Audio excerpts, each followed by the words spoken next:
जो एक इंसान इतना सही से फिट हो गया है उस रोल में. Like, did you have to do a lot of research for this when you had this film in your mind? Not at all. Actually, to be very honest, this was जैसे लोग कहते हैं ना कि this is a product of love. Yeah. I think this is a product of rage. जब बहुत ज़्यादा गुस्सा आया हुआ था ना, ऐसा लग रहा था कि क्या हो रहा है, घर बैठे कुछ समझ में नहीं आ रहा है क्या करें. तो ऐसा लगा या तो मैं अब अपने आप पे गुस्सा होके रहूं या फिर मैं कुछ ऐसा करूं जिससे खुद को भी हंसी आए दूसरों को भी हंसी आए. तो उसी से मडगांव एक्सप्रेस का जन्म हुआ था.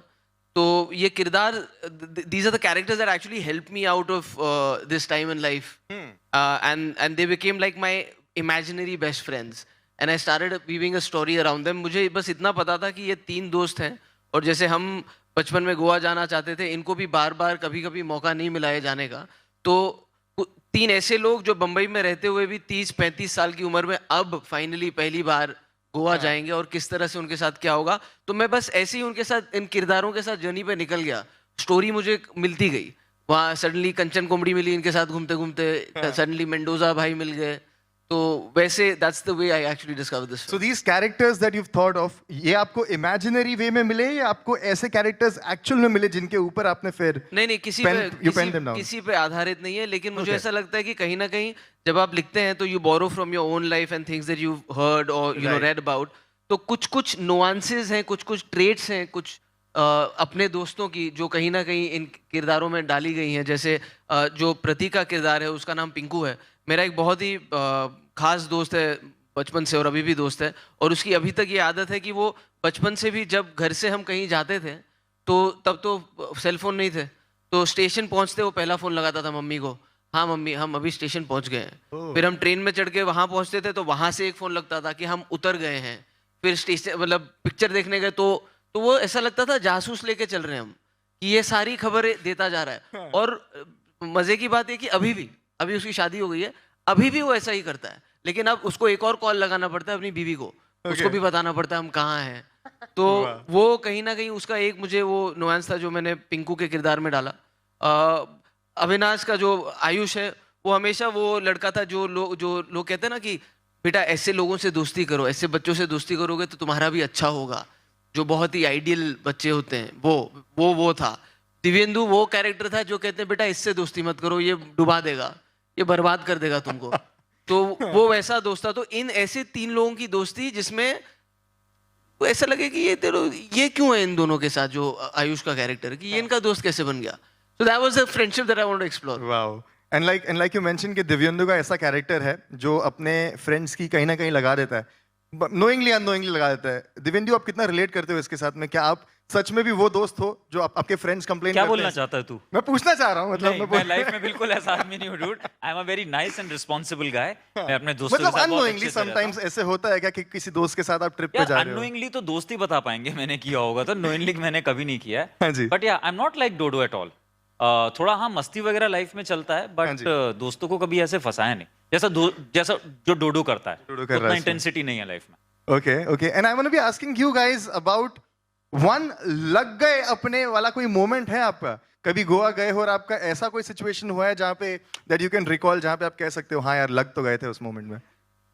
Does anyone have any such moment? यार मेरा ना अभी क्योंकि दोस्तों की बात चल रही है तो गोवा में खैर ये बड़े होने के बाद हुआ था. मतलब हम अच्छा खासा आई थिंक एक 2 फिल्में भी कर ली थी.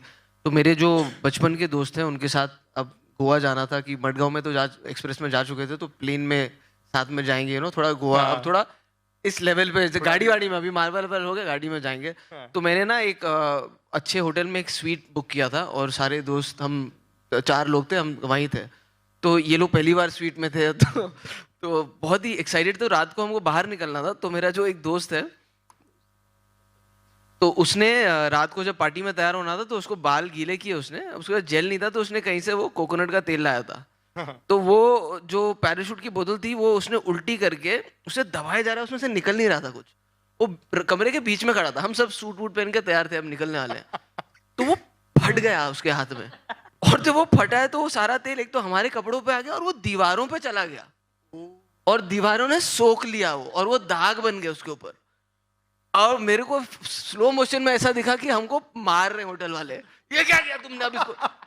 तो आई एम नॉट किडिंग यू. उसके बाद हमने अगले 1.5 घंटे पहले तो सूट उतार के हम सब बॉक्सर्स में थे एक को हमने भेजा सर्फ के छोटे छोटे लाने के लिए, फिर हमने दीवार घसनी शुरू की, फिर हमने एक्स्ट्रा तौलिए मंगाए, ये भी सोचते हुए कि होटल वाले कहेंगे साले 4 लड़के हैं, ये तौलिए पे तौलिए क्यों मंगाए जा रहे हैं। टब में हमने पूरा झाग वाला वो पानी बनाया था। अच्छा, टब का वैसे इस्तेमाल किया आपने? तो हमको लगा आप बच जाएंगे, लेकिन वो जो तौलिए से गीले कर करके हमने वो की थी, उसकी पपड़ी बन गई आधे घंटे में। तो बहुत पैसे भरे हमने, बहुत माफिया मांगी। तो वो था एक बचपन के सपने लग गए अपने वाला जो किस्सा हमारे साथ हुआ। Yeah, guys, amazing. Actually, I always knew Kunal was a really good actor, but when he came and narrated this script to us, I realized that he's also a really good writer. And then when he directed it, we realized he was a really good director also. But we didn't. It is just a coincidence that it happens to be about 3 friends who are trying to fulfill their childhood dream of going to Goa. It just so happened that he narrated it to Excel, and Ritesh and Farhan really liked the script. And it's a coincidence that it's 3 friends, and it feels like a Dil Chahta Hai gone wrong. But it's a pure coincidence. I think this is a story that Kunal has been living with and dreaming for a really long time. So it's just the script that really appealed to all of us. Fabulous. And I will be asking Prateek that आप इतने amazing और hilarious लग रहे हो इस trailer में.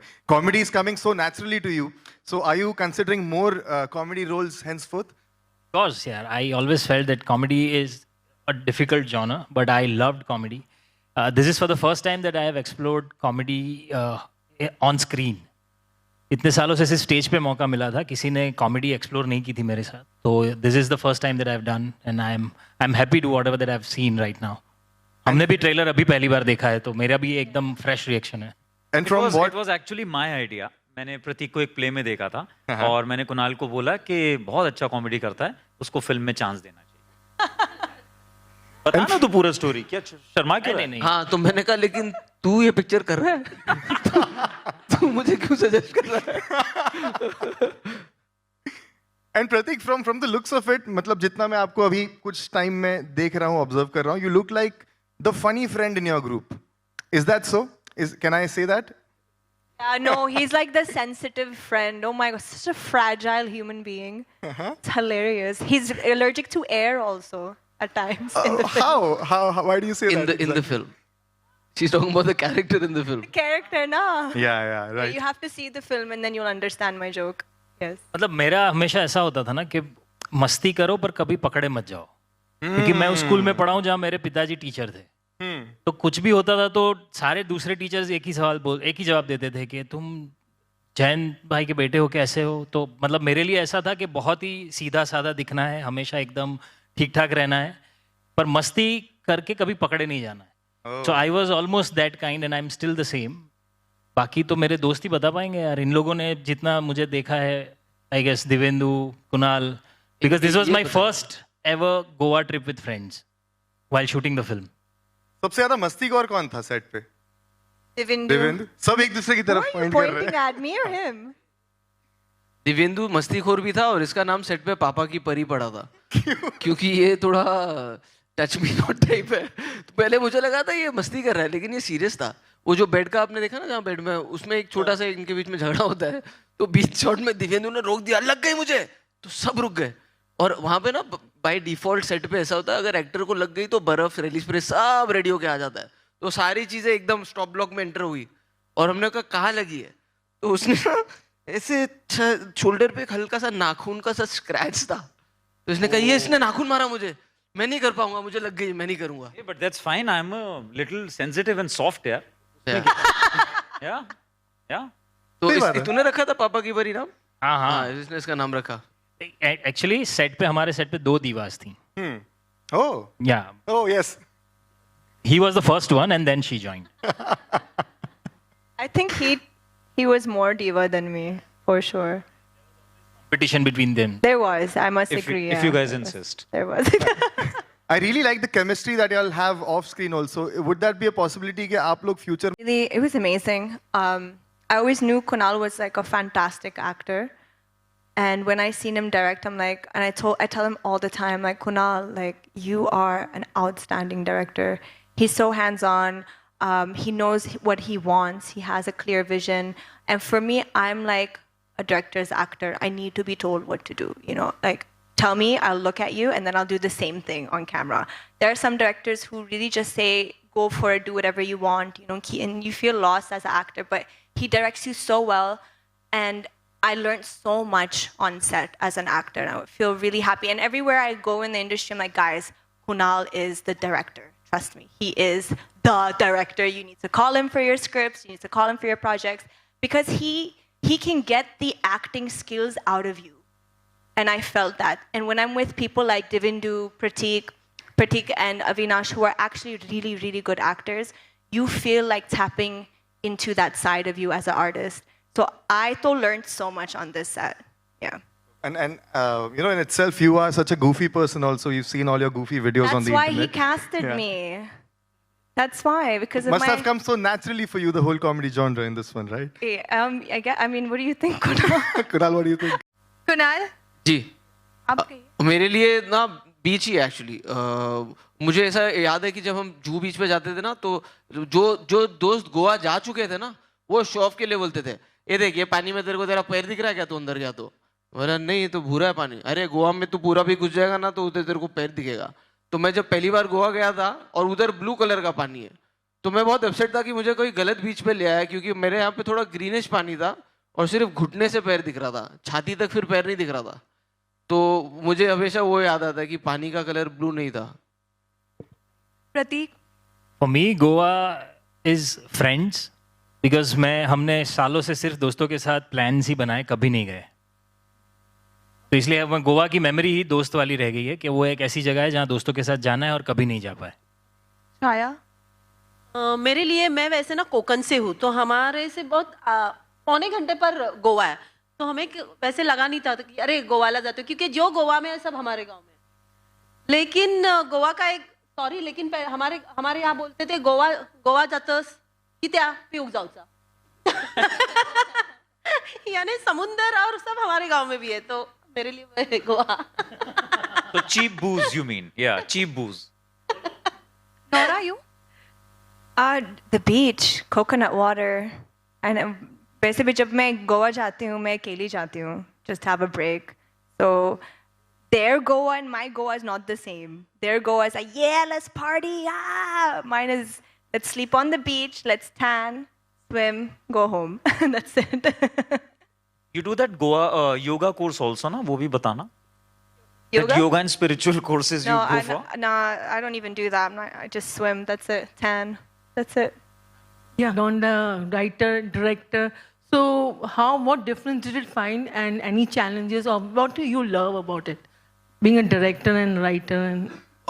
Ma'am, actually, you know, I've grown up on sets, so I've always loved everything about filmmaking. I've always been intrigued by it. I've never had the courage to kind of say कि अब मैं जाके ये करूँगा. But I think, you know, opportunities are found when you're in your worst space. So like I said, I found the writer in me who wrote this film. And then I think when you had the opportunity with a company like Excel who said, you know, go there and do this, you put all those years of experience on set where you're actually watching and learning. तो and में यही हुआ, ये film बनाने से पहले जो 2-3 projects मैंने किए, तो मैं थोड़ा ज़्यादा और अवेयर हो गया था कि हर डिपार्टमेंट कैसे काम करता है, what are the things that I need to kind of catch on to. And while doing this, you know, I was, पहले तो बहुत सारी रातें नींद ही नहीं आई जब फिल्म शुरू करने से पहले, कि सबसे पहला थॉट ये था मन में कि how will I know that I have had the enough footage, या मैं टाइम पे ख़त्म कर पाऊंगा उस दिन काम की नहीं. I don't want to, you know, annoy my actors, or I don't want the HODs to feel ki, you know, he doesn't know what he's doing. So I put in a lot of that effort, and I think the only thing that I was still nervous about was the fact that because I've been an actor, when I'm talking to an actor, how do I kind of put that through? I don't also want to be a director who's just telling them exactly aisi acting karo, because I also don't always like that. But then, like Nora said, sometimes there are actors who don't get what you're saying. So sometimes you got to show that to them. So I really was more concerned about how I communicate with my actors, because I truly believe that if the characters in this film didn't work and come alive, then no matter how good or beautiful we made it look, it wouldn't work. And I'm very blessed, like I said, to have actors who kind of caught on to that right from day one. Which is the best thing that you like as a you are director or actor? What is the best which you enjoy? I think perks, दोनों के अपने अपने perks हैं. मुझे ऐसा लगता है कि as a director you just find the complete freedom to make your voice heard in a way that अब जब किसी फिल्म पे आप एक्टिंग करते हैं तो आपके पास कभी कभी सीन को लेके सजेशन होते हैं या फिल्म को लेके सजेशन होते हैं या कैसे कई सजेशंस आप शेयर करते हैं, कहीं आप नहीं करते, आपके मन में रह जाते हैं. लेकिन क्योंकि ये लिखी हुई खुद थी और डायरेक्ट करने का मौका मिला, आई फील दैट 100% जो मैं चाहता था करना इंस्टिंक्टिव लेवल में मुझे करने का मौका मिला. तो आज मैं छाती ठोक के कह सकता हूँ गाली पड़ेगी तो मेरी, और अगर अच्छी लगेगी तो वो भी मेरी. तो जैसे कि मैंने कहा कि मैं स्क्रीन पर कॉमेडी पहली बार एक्सप्लोर कर रहा हूँ. So that's the reason that nobody has ever seen me doing something like this on screen. जहाँ तक इस फिल्म की बात है तो जिस दिन कुणाल ने स्टोरी नरेट की थी, I could see the whole film in the narration itself. Because Kunal ने शायद इतना समय बिताया है इस स्क्रिप्ट के साथ, हर एक किरदार के साथ, that he is lived practically all the characters. So when he narrated all the characters and the whole story, I practically saw the film and I realized that this is something that I would want to explore. And as an actor, I constantly feel that experimenting with different genres, experimenting with different characters is one should do. And that's what I did with this film, and I hope that it works with the audience. Directed by Kunal. He just knows what he wants. His vision's very clear. And he understands comedy. See, here's the thing about comedy. It's hard for directors to actually get it right. I think it's either they do slapstick comedy, which is loud and in your face, or situational comedy. But situational comedy is very hard. How do you get the right one-liners, the right dialogues, the right expressions? How do you make it feel real and funny at the same time? So I'm very impressed by how Kunal managed to do it because it seemed so natural, so seamless. And that's the type of comedy I wanted to be a part of. For me, I didn't have any difficulties per se on set. I think just day one, I was a little bit nervous because when I met Divindu and Pratik and Avinash, I was like, oh my God, he's come from Mirzapur and, Scam. And I'm like, oh my God, they're such good actors. I felt a little bit out of, when you go to high school and you're the new kid in high school, I felt like that for some time, But I guess after like a day or two, I realized he's so funny. His humor is like my humor. So we clicked really quickly. And, Pratik and Avinash are so sweet. So they didn't make me feel like an outsider or something. They really kind of embraced me. So I would say from my whole journey here in the industry, this film has been one of the best experiences I have had on set. Hands down, yeah. Hello, वो आपके दिमाग में थी या मतलब कुछ आपने खुद ही ये सब क्रिएशन आपका रहा? मैम ये पूरी कहानी ओरिजिनल ही है. मैं बहुत बड़ा फ़ैन रहा हूँ महमूद साहब का. उनकी सारी फिल्में मैंने देखी हैं. उनका ह्यूमर मुझे बहुत पसंद है. बॉम्बे टू गोवा की एक खासियत ये भी थी कि वो इतने सारे किरदारों से बनी थी कि वो सारे किरदार आपको याद रहते हैं. लेकिन इस फिल्म की कहानी वैसे ही अलग है. लेकिन मुझे ऐसा लगता है क्योंकि आप जब एटलीस्ट क्योंकि मैं फिल्मी बच्चा मानता हूँ अपने आप को, मैंने बहुत फिल्मी देखी है, तो मुझे ऐसा लगता है कि वो एक तरह का कोर्स ही था जो आप कर रहे थे. यू ऑलवेज टाइमिंग समझ रहे थे आप, ह्यूमर किस तरह का है. तो जितनी फिल्में आपने देखी हैं जो आपको अच्छी लगती, कहीं ना कहीं वो आप घोल के पी जाते हैं. तो वो वैसे की वैसे ना उतरे, लेकिन उससे कहीं ना कहीं आपकी जो इंस्पिरेशंस रही हैं, they kind of guide you into writing humour like that. तो I think I will do a back flip if I come close to Bombay to Goa in my first film. But thank you so much. It's really encouraging to know that you really enjoy the trailer. Acting talent that you're going to go places. So I wanted to know, in this movie, was it a conscious decision that you didn't want to face the camera? So honestly, जब मैंने ये लिखी थी तो मैंने as an actor लिखी थी अपने लिए. तब मेरा ये सोचा नहीं था कि ये मैं बनाऊंगा. But once we knew that I was going to direct it, I think it was only logically right for me to say कि एक नई चीज़ मैं शुरू करने जा रहा हूँ, उस पर ये अभी हावी नहीं होने देता हूँ. क्योंकि अभी I really want to enjoy this process of being a director. और मैंने भी अपने दिमाग में जब ये सोचा, कहीं तो लालच भी था कि नहीं है वो किरदार मैंने अपने लिखा है, it'll be nice to do it. मैं हमेशा ये सोचता था कि मैं जब शॉट लगा रहा हूँ, उसके बाद मैं शीशे के सामने अपने बाल ठीक करूँगा, मैं कैसा दिख रहा हूँ, उस पर ज़्यादा ध्यान दूँ कि ये सीन वर्क कर रहा है कि नहीं, इसके एस्थेटिक्स वर्क कर रहे हैं कि नहीं, उस पर ज़्यादा ध्यान दूँ. और क्योंकि ये पहली आउटिंग थी, I just wanted to do 100% justice to just being a director. तो ये कॉन्शियस एफर्ट ही था. अदर फिल्म में देख के ऐसा लगता है कि मुझे उनमें एक्टिंग करनी चाहिए थी। ये आपने लिखी है इसलिए पूछ रहा हूँ। उसमें तो और भी लग रहा था कि मुझे करनी चाहिए थी, लेकिन जैसे मैंने आपसे कहा कि ये निर्णय पहले ही ले लिया था मैंने, तो फिर मैं उस पर अटल रहा और उससे बिल्कुल नहीं डगमगाया। और मुझे बहुत अच्छा लगा कि एकदम प्योरिटी के साथ मुझे वो किरदार दूसरे एक्टर्स ने आके उन्हें किस तरह ढाला, क्योंकि मैं डोडो को अपने हिसाब से जैसे सोचा था वैसे ही करता, लेकिन मेरे बताने के अलावा भी दिव्येंदु ने एक एनर्जी डाली उस किरदार में, प्रतीक ने एक एनर्जी डाली जो शायद मैंने एग्जैक्टली वैसी नहीं सोची थी, लेकिन वो और उभर के आई। तो I think I really I am happy that I chose to just be a director on this one. आपने की है, बट कोई ऐसा फिल्म जिसका सेकंड पार्ट आप करना चाहो, जैसे कि कलयुग होगा, गोगा गॉन हो गया एंड भाग जॉनी हो गया, सो कौन सी ऐसा पहला स्क्रिप्ट है जो आप चूज करोगे जिसका सेकंड पार्ट आप करना चाहोगे? देखिए, मैं वो पब्लिक डिमांड से मुझे लगता है गोगा गॉन होगी, क्योंकि वो फिल्म लिखी गई थी एक सीक्वल बनने के लिए, तो और उसको इतना प्यार आज तक मिला है, तो आई थिंक इमीडिएट चॉइस तो वही होगी। बट मैंने बाकी फिल्मों में, क्योंकि उनकी कहानियाँ कभी ऐसे सीक्वल के लिए लिखी नहीं गई थी, तो आई कांट से कि you know I mean it will be great अगर कलयुग का एक इमेजिन किया जाए you know part 2, because it's one of my most favourite film, that was my first film. Otherwise other than that it will be Goga gone. एक और सवाल होगा सर, जिस तरह गोवा जाने का सपना हर बच्चों का रहता है, जैसा इस ट्रेलर में भी दिखाया गया है, बट अगर हम गोवा की बात करें, डार्क सीक्रेट्स काफ़ी सारे हैं, जैसा गोवा गॉन में भी एक डार्क सीक्रेट दिखाया गया था और इसमें भी एक डार्क सीक्रेट दिखाया गया था। Was there in your mind कि हम लोगों को और नॉलेज करें कि गोवा में एक्चुअल क्या होता है? एक्चुअली डार्क सीक्रेट की जब आप बात करेंगे, इसमें ऐसा कोई डार्क सीक्रेट है नहीं। इनके साथ एक घटना की अगर हम बात करें, इनके साथ एक घटना घटती है और वो किस तरह से घटती है वो मेरे ख्याल से आज तक किसी फिल्म में उस तरह से नहीं दर्शाया गया है, और ये फिल्म उस बारे में नहीं है। इनफैक्ट इसमें मैं ये भी कहूँगा कि जैसा गोवा आपने आज तक देखा है, वो जानबूझ के भी वैसा एक्सप्लोर नहीं किया गया है। वो थोड़ा अलग लगेगा आपको गोवा, वो शायद फिर आपको लगे अरे गोवा का प्रॉमिस था, ये वैसा क्यों नहीं है जैसा मैंने सोचा था, लेकिन उसका एक रीज़न है जो आप फिल्म में देखेंगे। बाकी जहाँ तक वो डार्क सीक्रेट की बात रही, तो वो उस बारे में फिल्म है ही नहीं। पुट करना ये फिल्म में कितना इम्पोर्टेंट था और या टफ था? ऑल ऑफ देम बहुत बहुत इंपॉर्टेंट है मेरे लिए, क्योंकि यू नो आपने जो किरदार सोचे हैं उनमें जान डालने वाले हैं ये लोग। तो कहीं ना कहीं जैसे मुझे याद है जब मैं ये लिख ही रहा था, सबसे पहला जो क्लियर इंसान मुझे उसमें नज़र आया था वो था उपेंद्र लिमय, क्योंकि उनके साथ मैंने ट्रैफिक सिग्नल में काम किया था, उनका बाकी काम भी मैंने देखा। तो जब मैं मेंडोजा तक पहुंचा तो उसकी चाल ढाल और वो सब मुझे वो पहले से ही दिख रहे थे।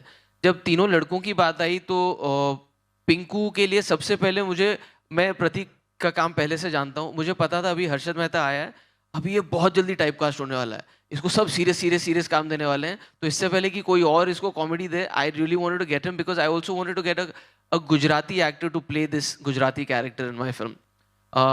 दिव्येंदु से मिलने के बाद, दिव्येंदु एक्चुअली जनरली मैं जब उसको पहली बार मिला तो it's not like it struck me कि this is my dodo, but जब मैंने दिव्येंदु के साथ टाइम स्पेंड किया, बातें की, इस किरदार के बारे में बातें की, एक्सप्लोर की, तो मुझे ऐसा लगा एक नई एनर्जी आ सकती है। और इसीलिए जो ये कह रहा ना कि ये बिल्कुल अलग इससे करवाया गया, तो मेरा इसको पहले मैंडेट यही था कि ये तभी होगा जब तू पहले दिखेगा भी ऐसा जैसे तेरे को पहले कभी नहीं देखा है, और एक्टिंग भी मैं वैसी करवाना चाहता हूँ जो पहले कभी नहीं की।